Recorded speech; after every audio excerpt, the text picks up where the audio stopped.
దేవునికి ఘనత మహిమ ప్రభావములు మన ప్రియ రక్షకుడైన యేసుక్రీస్తు వారి ద్వారా తరతరాలు యుగయుగాలు ఆయనకే చెల్లును గాక. ఆమేన్. కూడి ఉన్న సంఘమంతటికి, వచ్చిన ప్రియులైన వారందరికీ, వేదికను అలంకరించిన తోటి సేవకులు అన్నయ్య గారు కృపావరం గారికి, అలాగే తండ్రి గారికి ప్రభునామన వందనాలు శుభాలు తెలియజేస్తూ అనుకోని రీతిలో మీ మధ్యకు రావటం జరిగింది. మా సంఘంలో కూడా ఇంటర్వ్యూస్ జరుగుతున్నాయి. సో అది వేరే వాళ్ళకి అప్పగించి ఇక్కడికి కొన్ని పరిస్థితుల వల్ల రావాల్సి వచ్చింది. కానీ దేవుని కృప మరల ఇక్కడ కూడా నేను దేవుని పనిలో పాల్గొనటం దేవుడిచ్చినంత ధన్యత. దేవునికి మహిమ చెల్లిస్తూ కొంత సమయం దేవుని వాక్యాన్ని విందాం. దేవుడు పరిచయం లేని పదం కాదు, ప్రతి ఒక్కరి నోట వచ్చే పదమే దేవుడు, గాడ్, ఈసా. ఇలా చెప్పాలంటే ఆయా భాషల్లో పరిచయం ఉన్న పదం ఏదైనా ఉన్నదని అంటే దేవుడు లేనివాడు కూడా దేవుడు లేడనే చెప్తాడు, ఉన్నవాడు కూడా దేవుడు అనే పదాన్ని ఉచ్చరిస్తాడు. ఆశ్చర్యం ఏంటంటే దేవుడు ఇప్పటికీ సమాజానికి అర్థం కాలేదనే చెప్పాలి. ఒకవేళ అర్థమైతే ఈరోజు వ్యర్థంగా ఆయనను కొలవరు, ఆయనను ఏర్పాటు చేసుకోరు. దేవుని యొక్క ఉనికి లోకానికి తెలియకపోవటం వలన ఈ సమాజం దేవుణ్ణి చాలా దూరం పెట్టింది. మన ప్రాంతంలోనైతే ఇంకా చెప్పక్కర్లేదు, మన ప్రాంతంలోనే కొండ మీద కూర్చోబెట్టింది. ఎక్కడ చెప్పండి? గౌరీపట్నం కదా. ఇంకా మనం విజయవాడ వెళ్ళామనుకోండి, అక్కడ కూడా కూర్చోబెట్టారు. ఎక్కడ? కొండ మీదే. ఆయన ఎక్కడుంటాడంటే కొండల మీద ఉంటాడండి. ఆయన ఎక్కడుంటాడంటే ఊరికి దూరంగా ఉంటాడండి. ఆయన ఎక్కడుంటాడంటే కొంచెం దూరంగా ఉంటాడండి. సరే, ఆయన ఎలా ఉంటాడు? మనుషుల ఊహల్లో దేవుడు ఎలా ఉన్నాడనంటే అదో వికారంగా, అదో చూడక్కర్లేని విధంగా ఉన్నాడు. ఎందుకంటే మనిషికి దేవుడు కనబడలేదు కాబట్టి ఆయన ఉనికిని మనిషికి తెలియచేయండి అన్నప్పుడు మనుషులందరూ ఇలాగే అపార్థం చేసుకుని ఆయనని గూర్చి గీసిన గీతల్లో రకరకాలుగా గీశారు. కానీ ఈ సమాజానికి దేవుడు అర్థం కావాలనంటే ఆయన ఎలా ఉంటాడు, ఏమై ఉన్నాడు, ఆయన ఎలా ఉండుంటాడు, ఆయన ఏం చేస్తాడు అన్నది భూమి మీద ఉన్న ప్రతి వ్యక్తి చనిపోయేలోపు తెలుసుకోవలసిన ప్రాముఖ్యమైన అత్యవసరమైన విషయం అది. కానీ ఆశ్చర్యం ఏంటంటే సృష్టిలో సృష్టింపబడిన మనము ఈ సృష్టిని అనుభవిస్తూనే చనిపోతున్నాం కానీ మనల్ని సృష్టించిన, ఈ సృష్టిని కలుగు చేసిన సృష్టికర్తను తెలుసుకోకుండానే కాలాన్ని వ్యర్థంగా ముగించి చనిపోతున్నారు. ఏంటయ్యా నువ్వు సాధించింది, ఏంటయ్యా నువ్వు సంపాదించింది అని మనిషిని అడిగితే అన్నీ సంపాదిస్తున్నాడు, సంపాదించలేనిది ఏదీ లేదు. చివరికి ఎత్తైన శిఖరం మీద కూడా ఎక్కగలుగుతున్నాడు, ఎవరెస్ట్ శిఖరాలను కూడా అందుకుంటున్నాడు. ఇలా చెప్పాలంటే ప్రతి దాంట్లో, ప్రతి విషయంలో మనిషి సాధించగలుగుతున్నాడు. కానీ దేవుడి విషయంకి వచ్చినప్పటికండి మనిషి ఫెయిల్ అయిపోయాడు.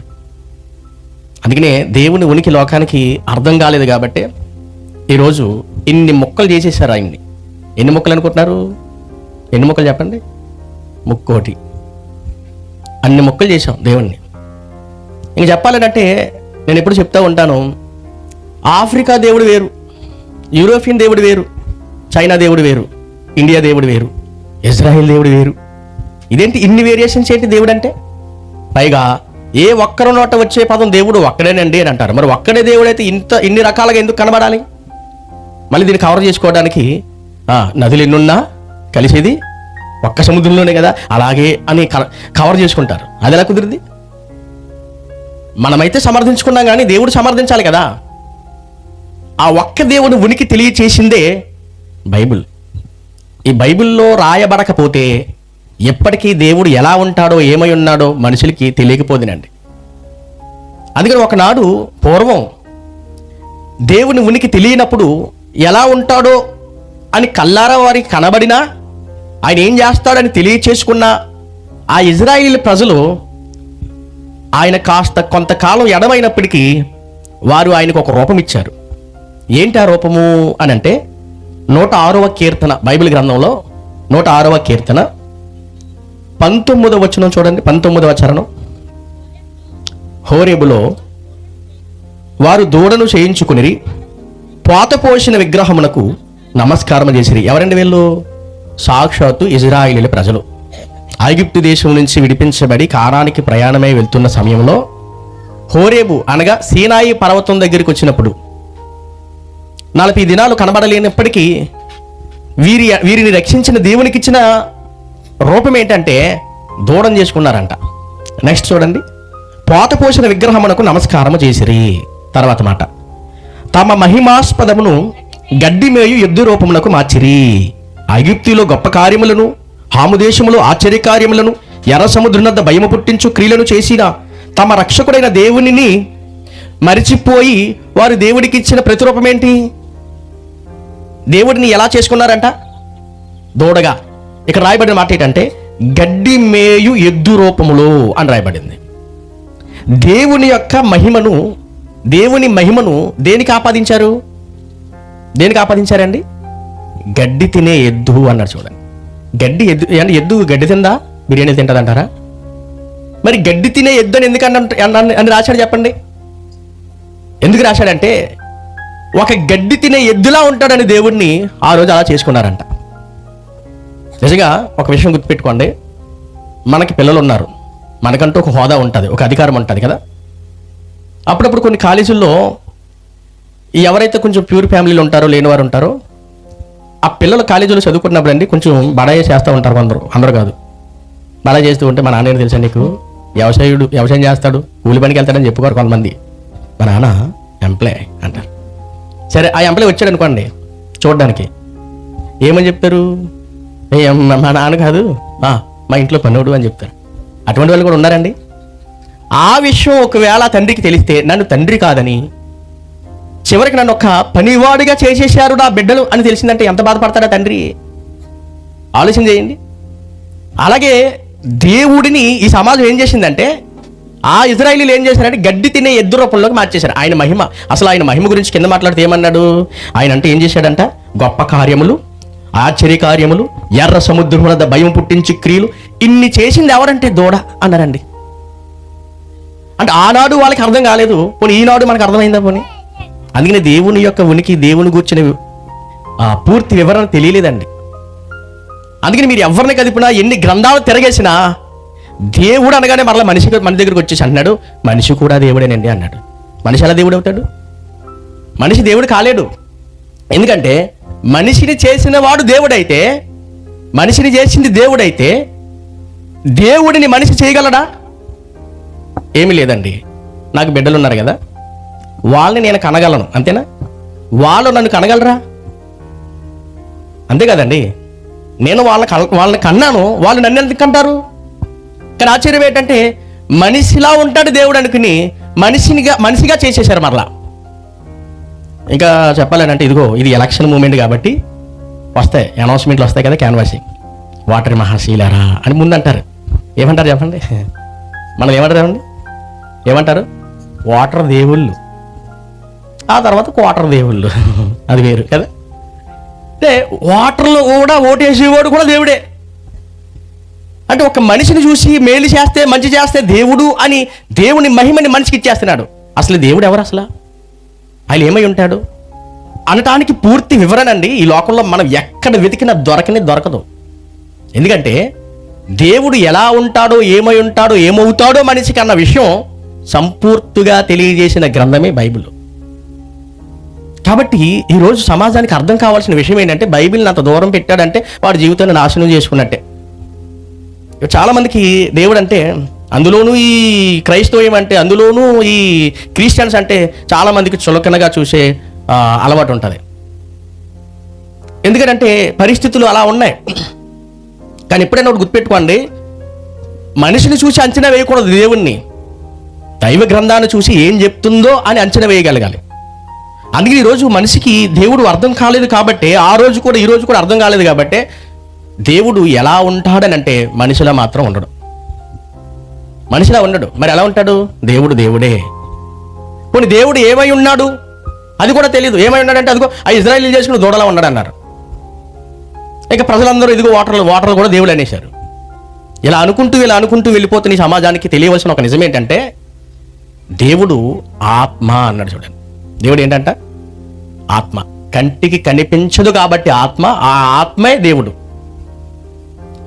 ఆ ఆత్మ ఉన్న దేవుడు కంటికి కనిపించట్లేదు కాబట్టి ఇన్ని రూపాలు ఇచ్చుకున్నాం. కానీ కంటికి కనిపించలేని వాడు దేవుడు, ఆయనకున్న రూపమే ఆత్మరూపం. మరి ఎలా తెలుస్తుంది ఏంటంటే మనం కూడా ఆత్మలమేనండి. అందుకని చూడండి, బ్రతికినంత కాలం ఇందులో ఉంటాం, చనిపోయిన తర్వాత దీన్ని వదిలేస్తున్నాం. దేన్ని? దేహాన్ని. ఉన్నంతకాలం ఉన్నది ఎవరు ఇందులో? సత్యానే నేనున్నాను ఇందులో. చచ్చిపోయానంటే పోతాను. మరి దీన్ని ఏం చేశాను? విడిచిపెట్టేశాను. దీన్ని తీసుకెళ్ళి కప్పెట్టేయాలి, బట్టలో పెట్టేయాలి.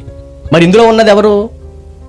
ఇందులో ఉన్నదే ఆత్మ. ఆ ఆత్మే ఈ దేహాన్ని జీవింపజేస్తుంది అన్నాడు యేసు ప్రభు. ఒకసారి ఆ మాట కూడా చూడగలిగితే యోహాను సువార్త కొత్త నిబంధనలో రాయబడిన మాట. యోహాను సువార్త 5వ అధ్యాయము. యోహాను సువార్త 5వ అధ్యాయము, క్షమించండి 6వ అధ్యాయం చూద్దాం. 6వ అధ్యాయము 63వ వచనం చూద్దాం. 6:63 త్వరగా చూడండి. జీవింపజేసేది ఏటండి? శరీరము కేవలం నిష్ప్రయోజనం అన్నాడు. చూడండి, శరీరం పనికిరానది కానీ పనికొచ్చేదిలా ఉన్నదనంటే అందులో శరీరాన్ని బ్రతికింపజేసే ఆత్మ ఉంది కాబట్టి ఆ ఆత్మలమే మనం. ఇంతకీ పేరు శరీరానికి కాదండి, లోపలున్న ఆత్మకే. ఇదిగో నేను ఈరోజు చనిపోయాను అనుకోండి, మీరు అందరూ వస్తారు. కొంచెం దగ్గరగా ఉన్న వాళ్ళు ఏడుస్తారు, మిగతా వాళ్ళు వచ్చి అంటారు ఎప్పుడు పోయారండి అంటారు. శవం అక్కడే ఉంటుంది. ఎప్పుడు పోయారండి అంటే మరి ఉన్నదెవరు? పోయిందెవరు చెప్పండి? ఉన్నదెవరు? నేను కదా. నేనున్నంతకాలం ఈ దేహంలో ఉన్నాను, కానీ నేననేది ఈ దేహం కాదు. మీకు అర్థమైంది అనుకుంటా. నేననేది ఈ దేహం కాదు. నేను అనేవాడిని వెళ్ళిపోయాను దీని వదిలి. ఇప్పుడు దీన్ని బ్రతికిస్తుంది ఎవరంటే దీనిలో ఉన్న ఆత్మ. ఈ ఆత్మ ఎప్పుడు వచ్చింది, ఎలా వచ్చింది అని అంటే దేవుడే ఈ ఆత్మని మనుషుల్లోనికి పంపించాడు. అనగా ఎప్పుడైతే దేవుడు ఈ లోకాన్ని సృష్టించిన తర్వాత మనిషిని చేశాడో ఆ ఆది మానవుడైన ఆదాములోనికి ఆ ఆత్మను ప్రవేశపెట్టాడు.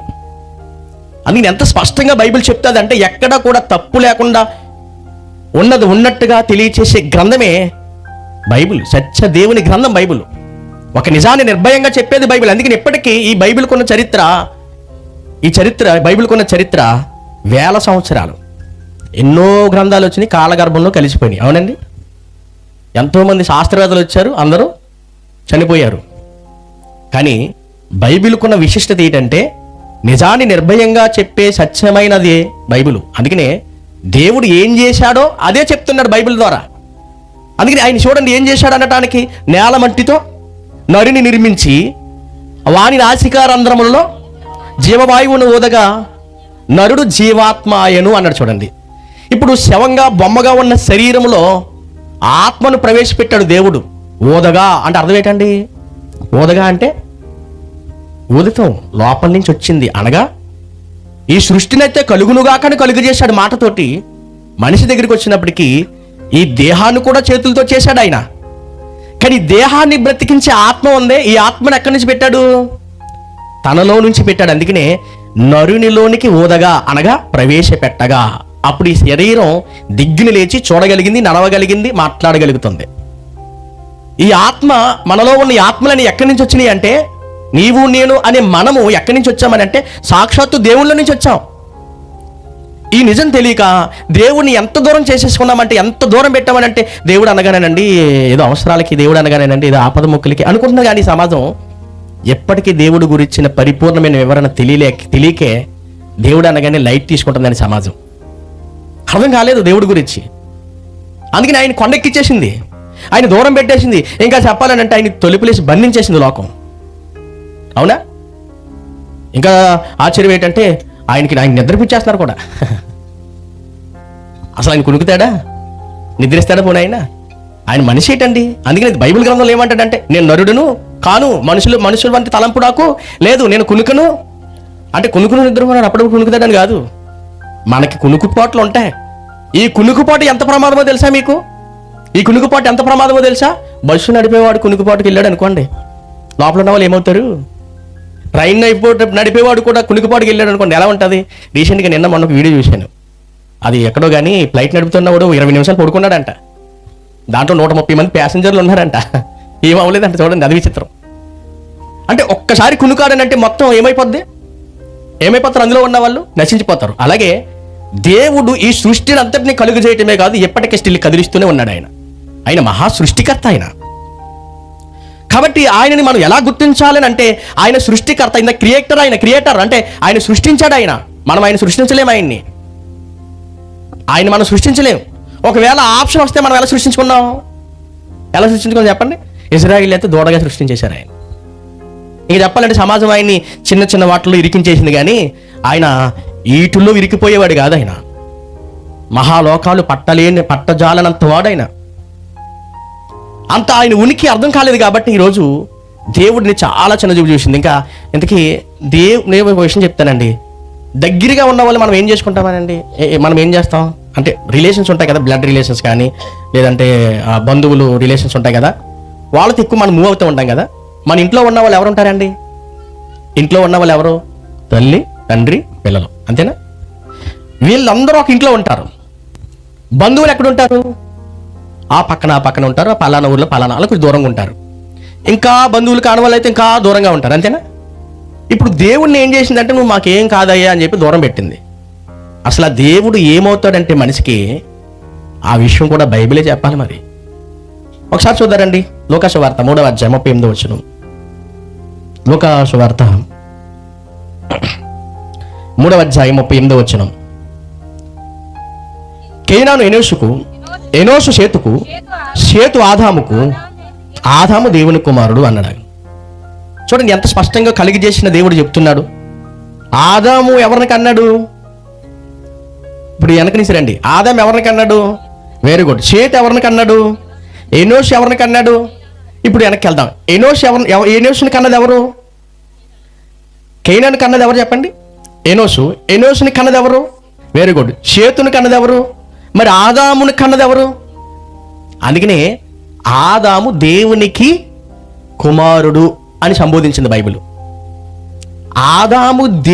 ఆదాముకి దేవుడు యెహోవా అనలేదు. పోని ఆదాము దేవునికి కుమారుడు. ఇప్పుడు ఆదాము దేవుడికి ఏమవుతాడు? బైబిల్ చెప్పిన సత్యం ఇదే, అర్థం చేసుకోండి. ఆదాముకి దేవుడు ఏమవుతాడు? తండ్రి అవుతాడు. దేవుడికి ఆదాము ఏమవుతాడు? కుమారుడు అవుతాడు. ఇప్పుడు దీన్ని బట్టి మనకు అర్థం కావాలి, మనుషులకి దేవుడు ఏమవుతాడు? మరి మనం ఎంత దూరం పెట్టేస్తాం చెప్పండి? ఇప్పుడు ఆయన ఎక్కడ ఉండాలి? తండ్రి అయితే ఇంట్లో ఉండాలి, అంతేనా? మనం ఎక్కడ పెట్టాం? ఆయన తీసుకెళ్ళి దూరం పెట్టేశాం. మాకేమవుతుందో మాకు తెలియదు కానీ అని చెప్పి దూరం పెట్టేయాడు. ఆయనేమో మనల్ని సృష్టించుకుని, మనల్ని కలుగు చేసుకుని, మీరు నాకు పిల్లలు, నేను మీకు తండ్రిని అని ఒక రిలేషన్, ఒక బంధం కలిగి ఉంటే, ఆ బంధం మాకు వద్దని చెప్పి దూరం పెట్టేస్తున్నాం. ఇప్పుడు చెప్పండి, దేవుడు మనిషికి ఏమవుతాడు? ఈ మాటను బట్టి ఆదామును కన్న దేవుడే ఆదాము ద్వారా పుట్టుకొచ్చిన మనందరికి ఏమవ్వాలి? ఆయన తండ్రి అవ్వాలి. ఈ విషయాన్ని కూడా డిక్లేర్ చేసింది ఎవరంటే, సాక్షాత్తు యేసుక్రీస్తు ప్రభు. అందుకని మనకి మత్తయి రాసిన సువార్తలో ఆయన అంటున్న మాట చూడండి. 6వ అధ్యాయము 9వ వచనం. మత్తయి గారు రాసిన సువార్త 6వ అధ్యాయం 9వ వచనం. కాబట్టి మీరు ఇలాగూ ప్రార్థన చేయుడి, మనకి ఒక దేవుడు అన్నవాడు ఉన్నాడే, సృష్టికర్త అని ఆయన ఉన్నాడే, ఆయన ఎక్కడుంటాడని చెప్తున్నాడు? పరలోకంలో. ఇక్కడ ఉండడు. ఆయన నిజంగా ఇక్కడే ఉన్నాడు అనుకోండి, మనం ఎంత ఎలా చూస్తాం తెలుసా? లోకు కట్టేస్తాం దేవుణ్ణి. ఎంత లోకు కడతామంటే, యేసు ప్రభు లోకానికి వచ్చాడు కదా, ఎంత లోకు కట్టింది లోకం? ఈయన వడ్లవాని కుమారుడు కాడు, ఈయన తల్లి పేరు మరియే కదా, ఈయన తమ్ముళ్ళు అంతా ఉన్నవారు కదా అంటే ఎలా క్యాలిక్యులేట్ చేస్తుంది ఆయన్ని? అరే నాకు తెలిసి ఇప్పుడు మనతోటే ఉన్నవాడు, మనతో తిరిగినవాడు, ఇంకా ఈయన పాపులతో తిరుగుతున్నవాడు అని నిందేసింది. ఈ సమాజం ఎటువంటిది అంటేనండి, దేవుణ్ణి కూడా హేళన చేసి ఈ లోకంలో నేను చెప్పాలంటే యదవం చేసేద్ది. అంతెందుకండి, మీ ఇంటి పక్కగా మంచోడు బతుకుతున్నాడండి, మనం ఏం చేస్తాం? వెనకాలే తాటగలు కట్టేమా? అంతెందుకు, నిజంగా పౌలు గారే మన ఇంటి పక్కనే పుట్టాడు. పేతురు గారు మన ఇంటి ఎదురుకుండా పుట్టాడు. మనం ఏమంటాం చెప్పండి? ఈడా ఈడి పేతురేటి, ఈడి పౌలేటి, ఈడి సంగతి నాకు తెలుసు. పోనీ మారాడు. పౌలు కూడా మారాడు కదండి, పౌలు గారు కూడా మారాడు. మారిన తర్వాత కూడా ఒప్పుకోని సమాజం. అందుకనే దేవుడు నిశ్చయముగా ఈ లోకంలో నివసించడు. ఒకవేళ నివసించటం అంటూ వస్తే ఆయనకి ఈ లోకం పట్టదు. కానీ మనుషులుగా దేవుణ్ణి కొలవాలనంటే, మనుషులుగా దేవుణ్ణి నమ్మాలి, దేవుడిని ఎలా ఉంటాడో ఊహించుకునే వాళ్ళు లెక్కలు వేసి కట్టదే ఇదిగో పురుగులు, జంతువులు, ఆకాశ పక్షులు అనే రూపాలు ఇచ్చేశారు ఆయనకి. కానీ విచిత్రం ఏంటంటే దేవుడు మనిషికి ఏమవుతాడని చెప్తుంది బైబిల్? తండ్రి అవుతాడు. ఇంకా యేసుక్రీస్తు ప్రభు వచ్చి ఏం చెప్తున్నాడంటే, ఆయన మనందరి దేవుడు, ఇంకా మనందరి తండ్రి పరలోకమందున్నాడు అన్నాడు. ఇంకా అర్థం కావడానికి అది స్వర్గము, పరలోకము. ఆ స్వర్గంలో ఆయన ఉన్నాడు, భూలోకంలో ఉన్నాడు ఆయన, స్వర్గంలో ఉన్నాడు ఆయన. ఆ పరలోకములో ఉన్నది ఎవరు? దేవుడే. ఆయన గురించి మాట్లాడితే ఏమన్నాడంటే, పరలోకమందు ఉన్న దేవుడు కాదు, తండ్రి అని పిలవమన్నాడు. చూడండి, పరలోకమందున్న తండ్రి అని పిలవమన్నాడు. చూడండి, అంటే పరలోకమందున్న మా తండ్రి అంటే మన తండ్రి అయిన దేవుడు. అందుకనే ఎఫెసీయులకు రాసిన పత్రికలో కూడా ఈ మాట చూడగలిగితే ఎంత స్పష్టంగా చెప్తుందో బైబిల్ చూడండి. 4వ అధ్యాయం 6వ వచనం. ఎఫెసీయులకు రాసిన పత్రిక 4వ అధ్యాయం 6వ వచనం. అందరికీ తండ్రి అయిన దేవుడు, ఆగండి, అందరికీ దేవుడు ఒక్కడేని రాయబడిందా? అందరికీ తండ్రి అయిన దేవుడు ఒక్కడేని రాయబడిందా? తండ్రి అయిన దేవుడు అంటే మనకి అందరికీ దేవుడు ఏమవుతాడు? తండ్రి. అనగా దేవుడు అంటే మనకి ఒక రిలేషన్ ఉంది. ఆ రిలేషన్ ఏంటంటే తండ్రి కుమారులకి మధ్య ఉన్న బంధం, తండ్రికి పిల్లలకి మధ్య ఉన్న బంధమే దేవుడికి మనుషులకి మధ్య ఉన్న బంధం ఇది. ఈ బంధం ఎంత గొప్పదంటే రక్త సంబంధుల కన్నా లేదా బంధువుల కన్నా బలమైన బంధమే దేవుడికి మనకే ఉన్న బంధం. అందుకనే హెబ్రీయులకు రాసిన పత్రికలో కూడా చెప్తాడు. చూడండి, హెబ్రీయులకు రాసిన పత్రిక 12వ అధ్యాయము, 7వ వచనం ఒకసారి చూడండి. 7వ వచనం, శిక్షాఫలం పొందుటకై మీరు సహించుచున్నారు, దేవుడు కుమారులుగా మిమ్మును చూచుచున్నాడు అన్నాడు.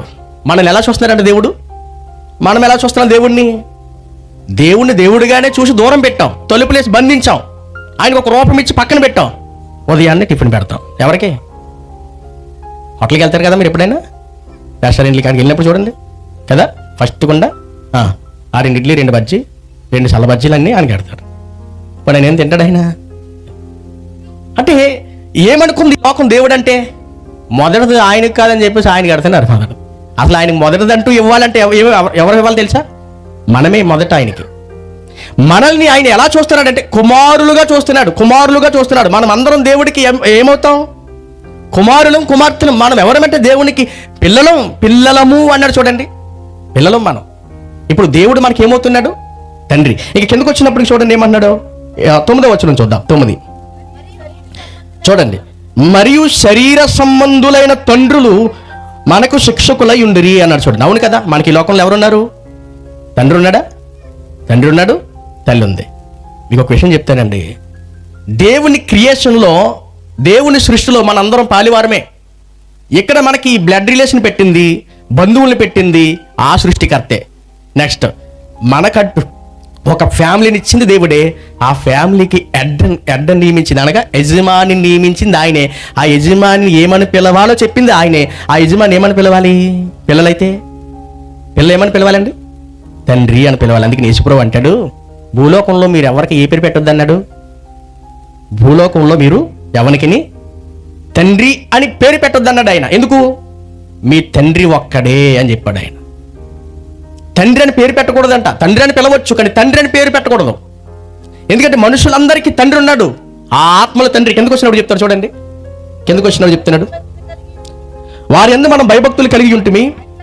అలా అయితే ఆత్మలకు తండ్రి అయిన వాడికి మరీ ఎక్కువగా లోబడి బ్రతకవలను కదా అన్నాడు. చూడండి, ఆత్మలకు తండ్రి అయిన వాడికి ఇప్పుడు ఆత్మల తండ్రి ఎవరు? దేవుడు. ఇది మనకు అర్థం అవ్వాలనని దేవుడు యేసుక్రీస్తుని పంపించి ఒక రిలేషన్ తెలియజేస్తున్నాడు ఆయన ద్వారా. ఆయన వచ్చేంత వరకు ఆయన లోకంలోనికి వచ్చి చెప్పేంత వరకు లోకానికి దేవుడు ఏమవుతాడో ఎలా ఉంటాడో ఆయన ఆలోచన ఏంటో లోకానికి తెలియలేదండి. అందుకనే మరుగై ఉన్న సంగతులన్నీ వెలుగులోనికి తీసుకొచ్చి చెప్పిందే యేసుక్రీస్తు ప్రభు. ఆ దేవుని ఉనికిని తెలియచేసిందే యేసుక్రీస్తు ప్రభు. అందుకని యోహాను సువార్త 1వ అధ్యాయం 18వ వచనం చూడండి. యోహాను సువార్త 1వ అధ్యాయం 18వ వచనం, ఎవడును ఎప్పుడైనాను దేవుణ్ణి చూడలేదు. ఆగండి, ఎవడు ఎప్పుడైనాను చూడలేదు, ఒకవేళ చూస్తే చస్తాడు. అదే మాట ఎవరికి చెప్పాడు దేవుడు? మోషే గారికి చెప్పాడు. అవునా?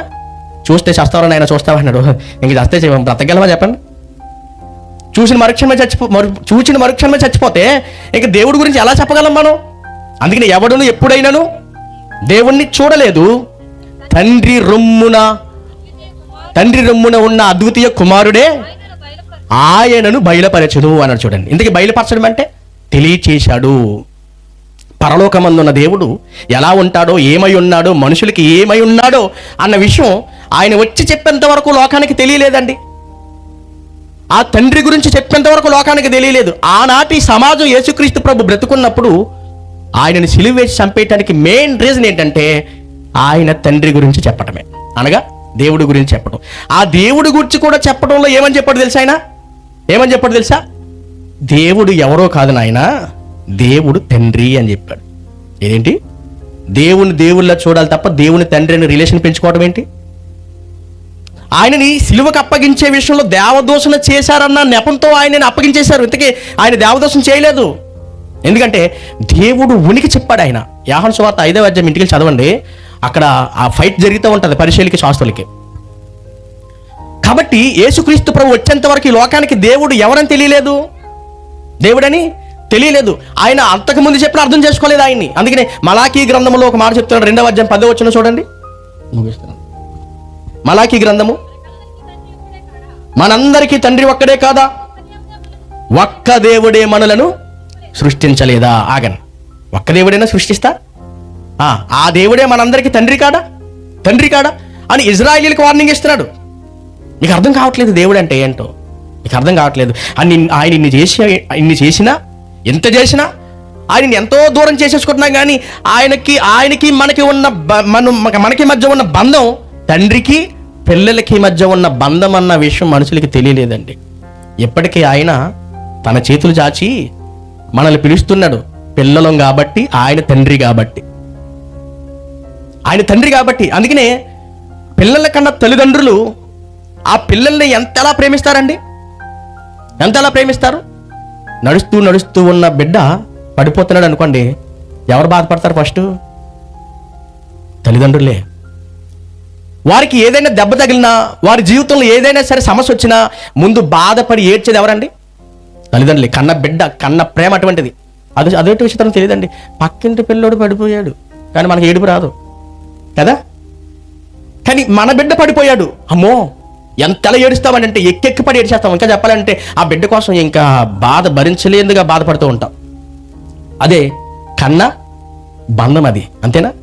ఇప్పుడు దేవుడు కూడా మనుషులపై ఉన్న ప్రేమ ఎలా వ్యక్తపరుస్తున్నాడంటే, నేను దేవుడినే కానీ నేను మీ అందరికీ తండ్రిని అని చెప్తున్నాడు. ఇప్పుడు తండ్రి అయితే మనకి ఎలా ఉండాలి? ఆయన చెప్పండి, మన ఇంటిలో ఉండాలి, అవునా? అందుకనే మనమైతే దూరం పెట్టాం కానీ దేవుడు మనల్ని దూరం పెట్టలేదండి. ఈ మాట చూపించి ముగిస్తాను. అపోస్తుల కార్యాలు 17వ అధ్యాయం. అపోస్తుల కార్యములు 17వ అధ్యాయము తన భక్తుల చేత చెబుతున్న విలువైన మాటలు చూడండి. ఏం రాయబడిందో దేవుడి గురించి. అపోస్తుల కార్యములు 17వ అధ్యాయము 28వ వచనం 27వ వచనం చూద్దాం. Very good. 26 నుంచి కంటిన్యూ. మరియు యావత్ భూమి మీద కాపురం ఉండుటకు ఆయన ఆదాము నుండి భూమి మీద ప్రతి జాతి మనుషులను సృష్టించి వారు ఒకవేళ దేవుణ్ణి తడువులాడి కనుగొందురేమో అని తన్ను వెదుకు నిమిత్తము నిర్ణయ కాలములను నివాస స్థలము యొక్క పొలిమేరలను ఏర్పరచెను. ఆయన మనలో ఎవనికి నీ దూరముగా ఉండేవాడు, అసలు మనకి దూరంగా ఉండేవాడు కాదంటండి ఆయన. మరి ఎంత దగ్గరికి వచ్చావా అంటే, ఒక బిడ్డ ఎలాగైతే పాడైపోయి చెడిపోయి ఆ బిడ్డ నాశనమైన పరిస్థితికి వెళ్ళిపోతున్నప్పుడు ఆ తల్లిదండ్రులు బాధపడి ఆ బిడ్డ మారాలని కోరుకుంటారో, ఆ బిడ్డ మార్పుకై శ్రమిస్తూ ఉంటారో, దేవుడు కూడా అంతేనండి. అందుకనే మనలో ఎవరికి ఆయన దూరం అవ్వలేదు, కానీ మనమే దూరం పెట్టాము ఆయన్ని. మనని ఎలా చూస్తున్నాడు ఆయన? పిల్లలుగా చూస్తున్నాడు ఆయన. ఇప్పుడు మనం ఆయన ఎలా చూడాలి? దేవుడిగా చూడాలి. అనగా దేవుడి కన్నా ఆయన ఏమని పిలిస్తే సంతోషపడతాడో తెలుసా? ఆయన తండ్రి. ఈ విషయం మనుషులకి అర్థం కాలేదు కాబట్టి దేవుడు దేవుడు దేవుడు అనుకున్నది, కానీ తండ్రి తండ్రి తండ్రి అని అంటలేదండి.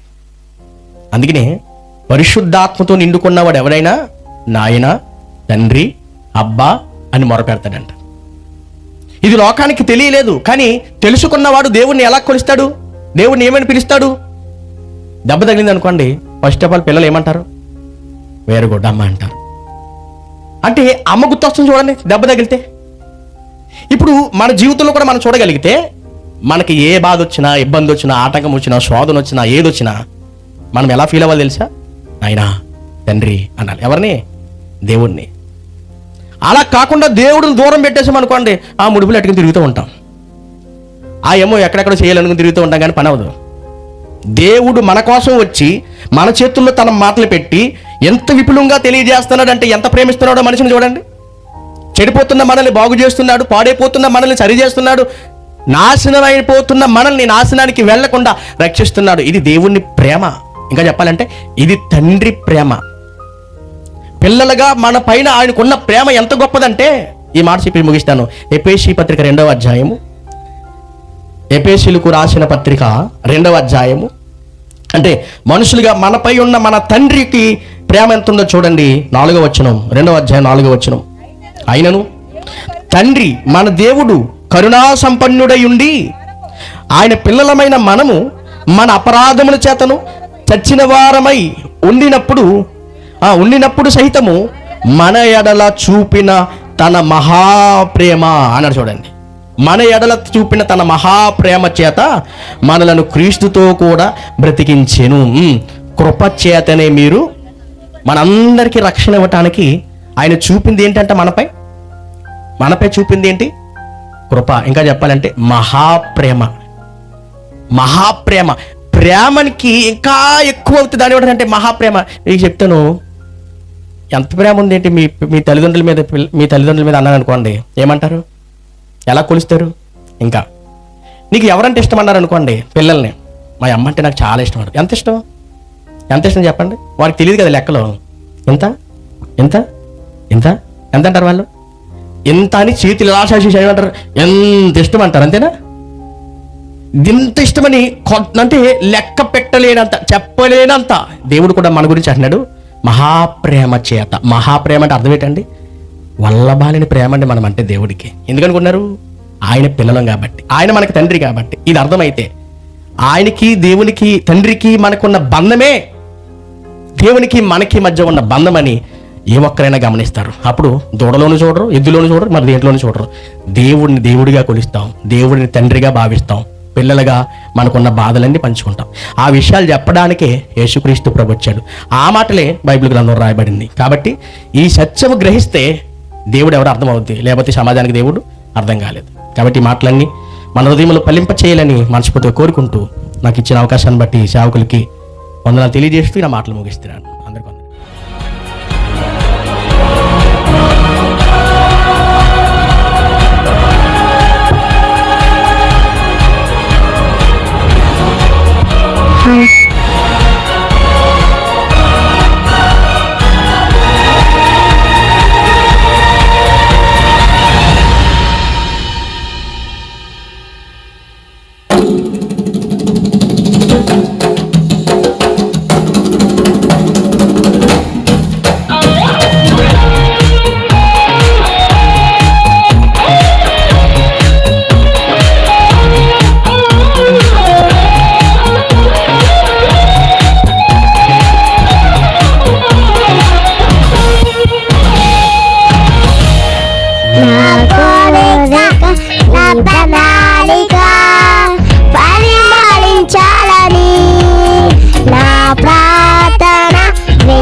ఉన్నవే ఇతనిదా సంద్రమే ఈ సన్నిధిలో స్తుతి పాడనా నా హృదయం విద్వాంసుడా నాకు